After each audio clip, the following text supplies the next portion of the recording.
नमस्कार, ये आकाशवाणी शिमला है।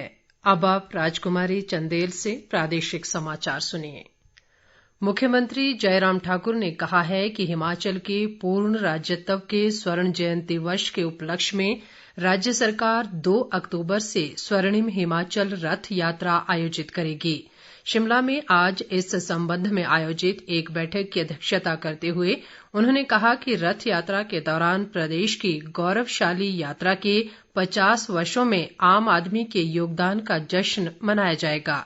मुख्यमंत्री ने कहा कि विभिन्न विभागों के माध्यम से प्रदेश भर में 51 कार्यक्रम होंगे और लगभग 2 महीने के दौरान सभी विधानसभा क्षेत्रों में इसका आयोजन होगा। जयराम ठाकुर ने कहा कि इस कार्यक्रम के सफल आयोजन के लिए विधायक राजीव बिंदल की अध्यक्षता में एक कार्यकारी समिति गठित की गई है।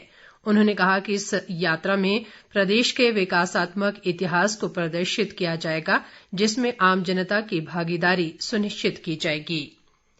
केंद्रीय सूचना और प्रसारण मंत्री अनुराग ठाकुर तथा संस्कृति मंत्री किशन रेड्डी ने आज नई दिल्ली में चित्रांजलि @75 शीर्षक से 2 प्रदर्शनियों का उद्घाटन किया।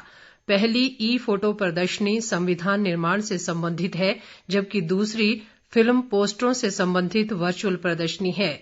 इस अवसर पर अनुराग ठाकुर ने कहा कि सरकार जल्द ही अपने संविधान को जाने जैसे कार्यक्रम शुरू करेगी। ई प्रदर्शनी 11 क्षेत्रीय भाषाओं में है और ये चित्रों का अनूठा संग्रह है। उन्होंने कहा कि इस प्रदर्शनी के जरिए देश के युवा संविधान में दिए गए अधिकारों और कर्तव्यों को आसानी से समझ सकेंगे। जल शक्ति मंत्री महेंद्र सिंह ठाकुर ने कहा है कि अगले वर्ष 15 अगस्त तक प्रदेश के प्रत्येक घर में शुद्ध पेयजल मुहैया करवाया जाएगा। जोगिंद्रनगर में आज जल जीवन मिशन के तहत लगभग 10 करोड़ रुपए की पेयजल योजनाओं के शिलान्यास अवसर पर उन्होंने ये बात कही। उन्होंने कहा कि जोगिंद्रनगर विधानसभा क्षेत्र में लगभग 400 करोड़ रुपए विभिन्न पेयजल व सिंचाई योजनाओं पर खर्च किए जा रहे हैं। महेंद्र सिंह ठाकुर ने कहा कि किसानों की आर्थिकी को सुदृढ़ करने के लिए HP शिवा प्रोजेक्ट की शुरुआत की गई है, जिसके माध्यम से लोगों को फलदार पौधे रोपित करने के लिए हर संभव मदद दी जा रही है। उन्होंने जोगिंद्रनगर में NCC का विंग स्थापित करने व गुम्मा में बाईपास की स्थापना संबंधी मांग को पूरा करने के लिए हर संभव प्रयास करने का आश्वासन दिया। क्षेत्र के विधायक प्रकाश राणा भी इस दौरान मौजूद रहे।